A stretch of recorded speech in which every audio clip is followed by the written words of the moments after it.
Welcome to our program on Kardec Radio.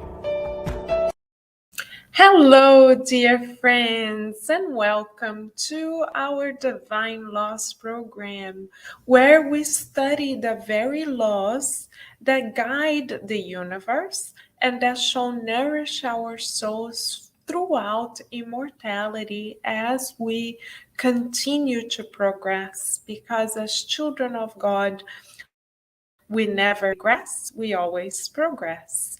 So, keeping this thought of immense hope, rather, the certainty of immense hope in our hearts, we thank you for forming this current of divine light. And let us now prepare ourselves to study question 958 from the Spirit's Book by Allan Kardec. We shall now read the question followed by the answer provided to Kardec and to all of us by the illuminated spirits. Afterwards, we shall bring a couple of highlights, propose a therapeutic exercise, and end these moments with, of course, thoughts of gratitude to God. Let us then begin.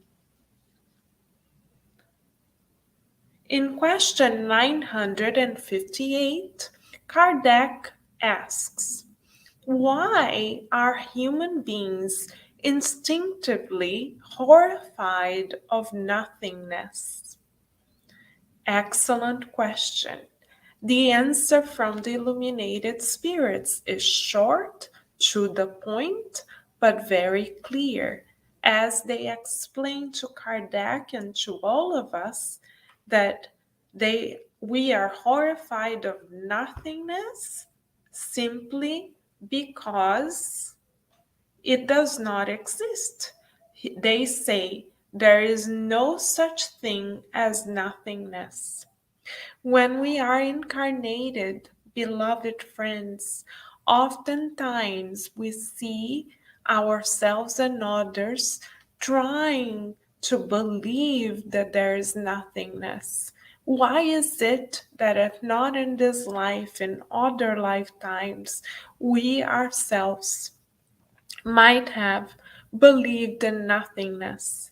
Because we are trying to escape the fact that God governs us.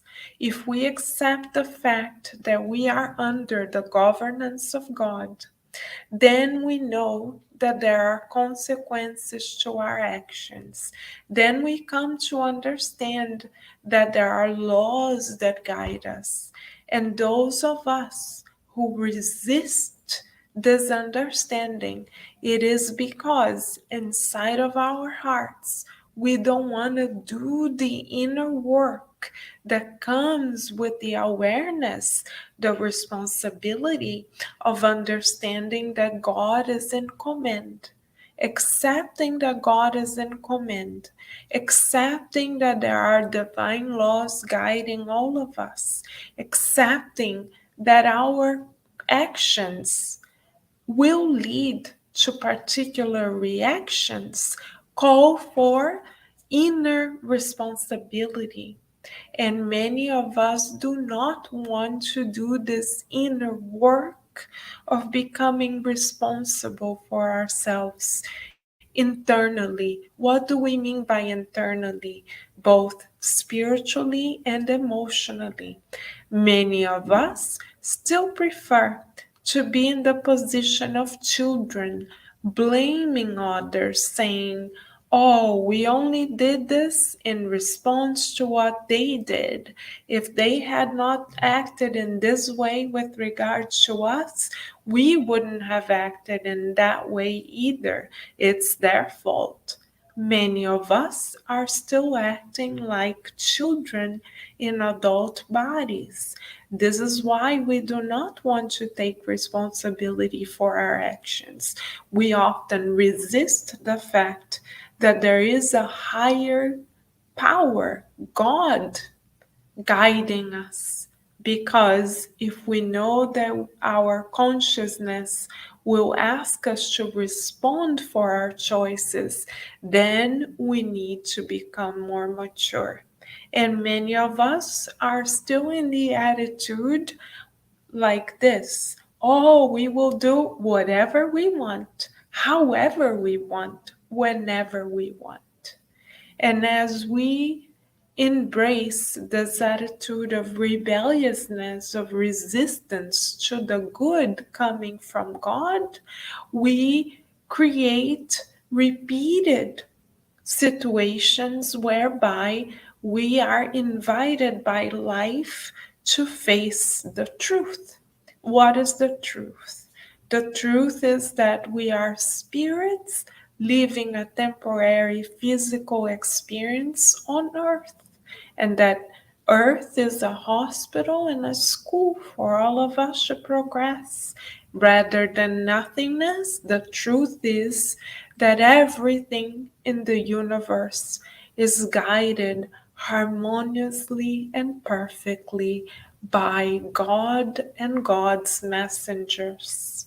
So, therapeutic question, inner assessment for all of us: what is our attitude towards life?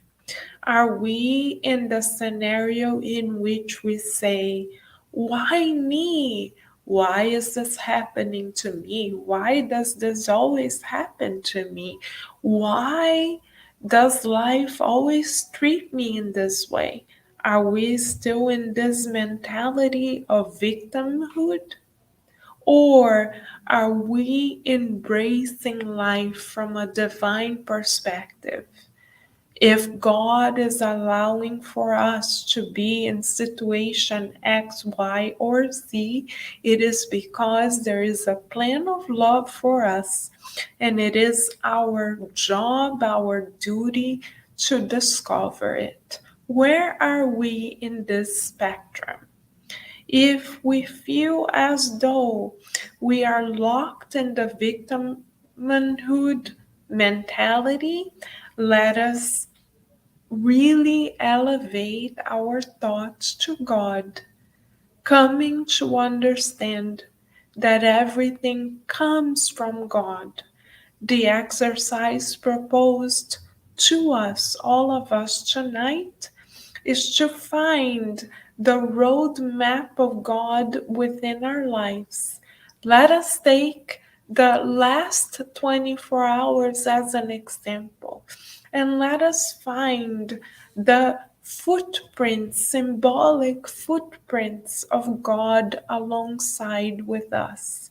Let us find, purposefully seek for the presence of God in our lives, because wherever God is, which is obviously everywhere, there is abundance, there is love, there is hope. Let us go on a quest for abundance, love, and hope within our own lives. And then let us pass this message forward, not keeping it only to ourselves. Let us be hope spreaders today and always. This is the proposal for us coming from the on high tonight. So, with much gratitude in our hearts, beloved friends, we hope that everyone feels the embrace of the messengers of God as we wish everyone a beautiful evening or morning wherever we may find ourselves, and as we invite everyone as well to stay tuned to Kardec Radio, where, of course, we are always nourishing our souls.